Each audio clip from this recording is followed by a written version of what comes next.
Hey, it's Dallas Wayne here. This is a light, spicy beer. You know what I like to say? It's never too cold for a cold beer. That's something that people that live in the northern hemisphere understand. You gotta make best. You gotta make do. Even when the weather is absolute shit, like it's snowing a little bit, it's kind of cold. Just start a fire like this. Just make some fire, crack a beer, and enjoy yourself. And get outdoors and get some fresh air. You know, I really want to know, has anyone's church that they've ever been to in their life, have the preacher ever talked about the book in the Bible, Ecclesiastes? It's one of the only books that I've really never heard hardly any other religious people talk about. And my theory is kind of that it's not taught, partly because it's, in my opinion, counterintuitive to a lot of what the rest of the Bible says, as well as if you believe the idea that the Bible, or the institutionalized religion rather, was invented to control the population, then it would make a lot of sense that they don't talk about this book, because basically this book is saying screw all the other crap. No, but for real, it's saying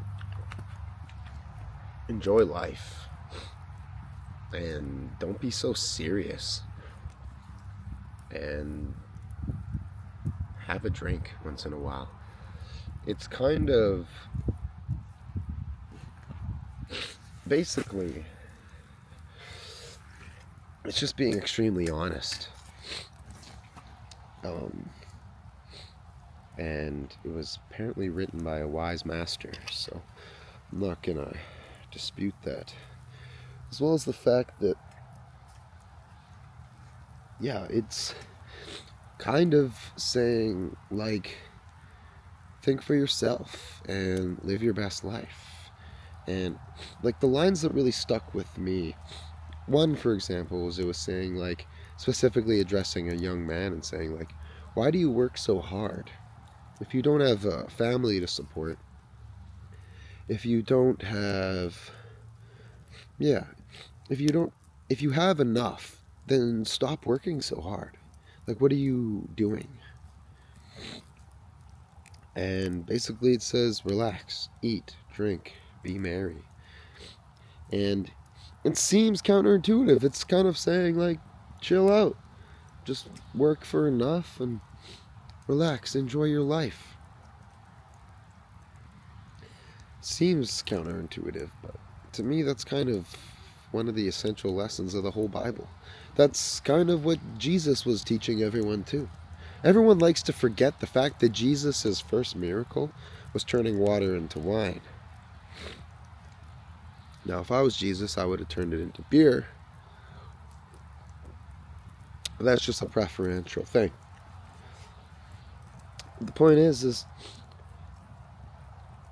it's kind of like, also, people think they have to be these saints, or that they have to work hard all the time, or now on the internet too, there's this like hustle bro culture. Like, if you're a single young man,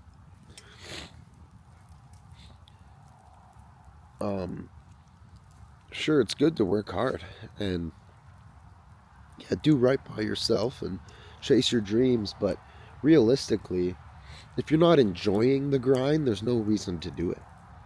Like, if you're just working extremely hard because it's a cultural thing that's been forced onto you, or because you're worried about your image, like this trend of looks maxing, it's really not necessary at all. And that's the thing. That's the crazy thing. If you act kind of like a useless idiot, the end of the day, no one really cares. The people close to you might, but if you go out in public and you dress all weird or you act all weird, no one gives a shit.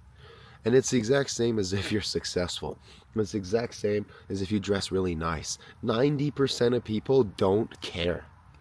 Maybe the couple people like that, do it for yourself. And if you wish, yeah, do it for your family or the people that mean something to you. That's pretty much it, though. At the end of the day, too, superficial things, they're not going to be important to people that don't have superficial relationships with you.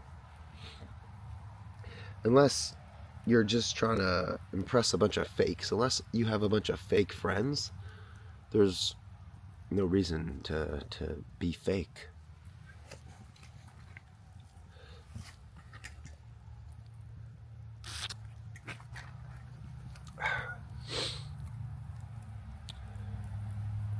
So, this is beer number 3, and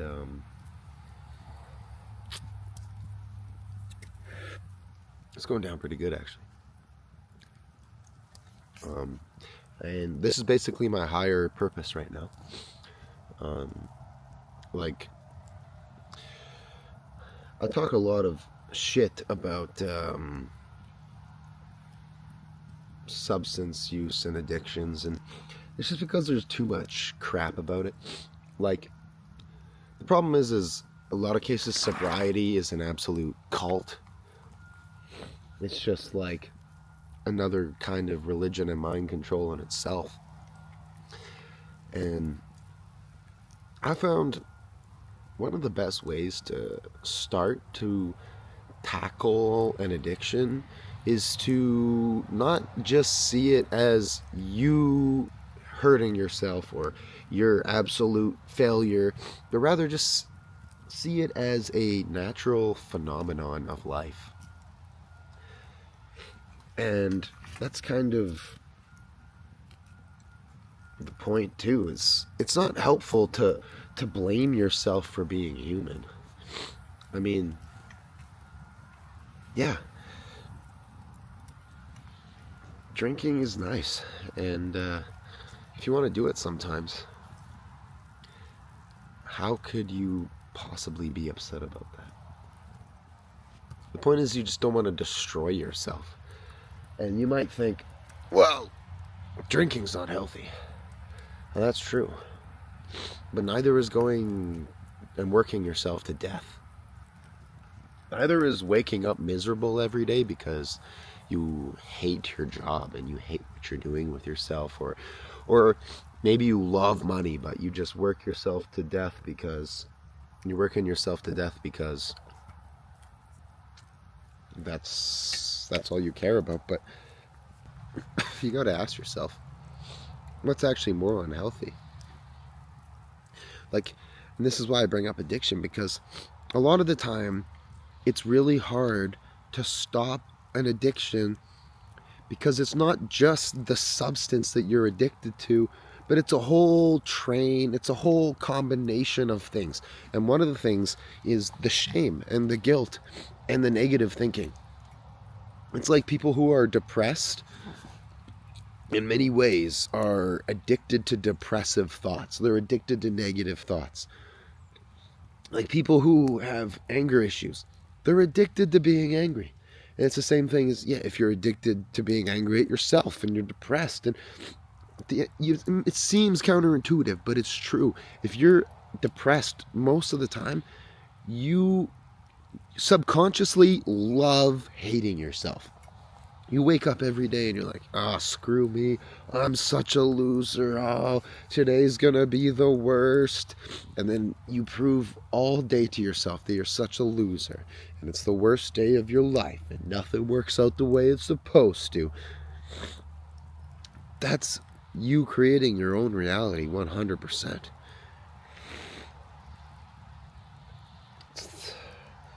The thing is you just have to not give a shit more often. And yeah, I I drank yesterday, I can't drink today, but I really want to drink. Have a drink. Who cares? It's one drink. Don't get drunk. Don't get drunk every day. Like, but also the thing is in a lot of cases, this too is super counterintuitive when you want to conquer addiction a lot of the time. What you can do is prove to yourself it's not even worth it. Like this might not work for a lot of things, but some things, just go full board on it, so much so that you just get sick of it. It works. It works sometimes it works, like food is one that'll work for. If you eat like, oh, I just can't get enough of this candy, I just can't get enough, I can't stop eating it, I'm so addicted to it. By the way, no addictions are really worse than any others at the end of the day. Different substances, different things that you can be addicted to can be more or less bad or good for you. It doesn't matter, right? But an addictive personality, an addictive way of thinking is the same no matter what it is. Whether, like I said, you're addicted to depression, you're addicted to anger, you're addicted to a substance, or you're addicted to work. It's all the same thing. It's all the same thing. And that's what you have to realize, is that's part of being human.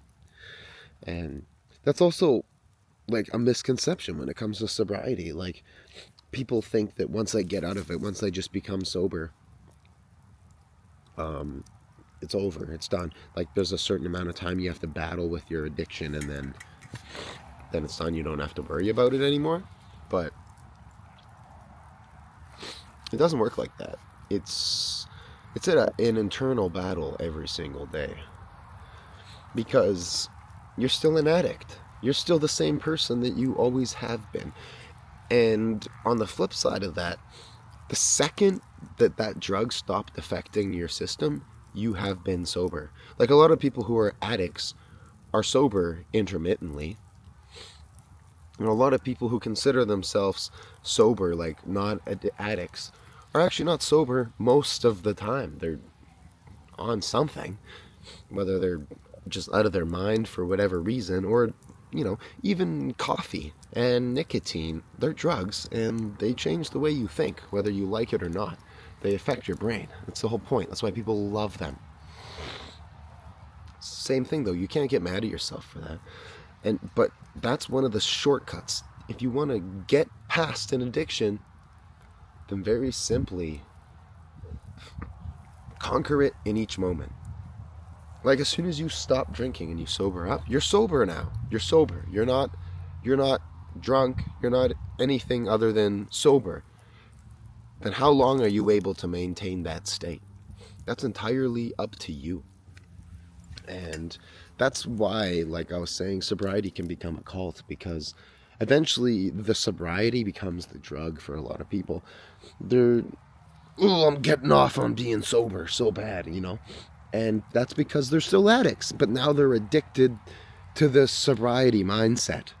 The same way that you can be addicted to the anger mindset, to the depressive mindset.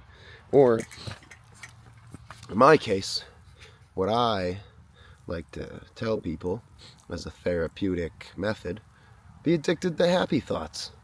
Be addicted to positivity. Be addicted to having fun. That's basically it. And I mean, this conversation is going all over the place right now.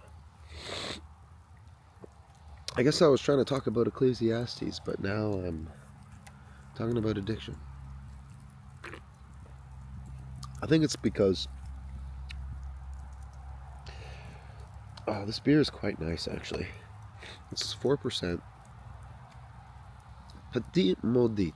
It tastes like how I would imagine medieval ale would taste, because it's like light and it has spices, but it's like kind of brown and cloudy and flavorful. Not too much booze, so it's nice.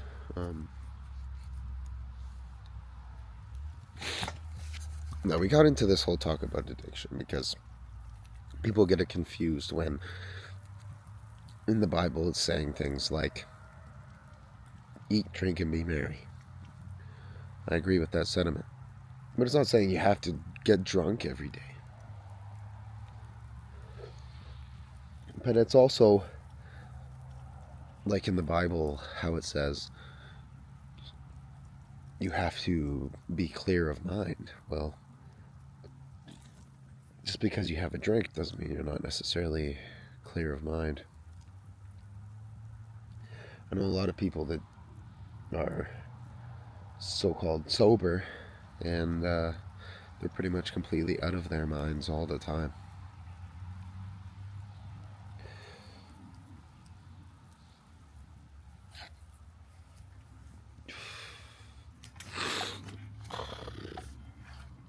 Now this fire's getting a little small, and the smoke's going right into my face.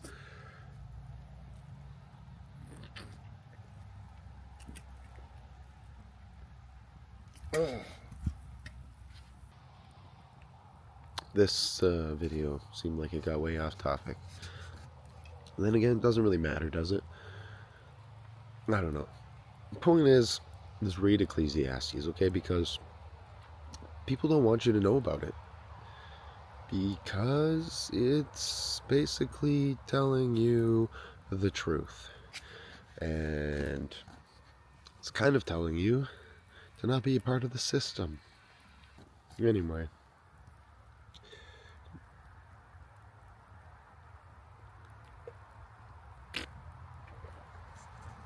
That's it for today.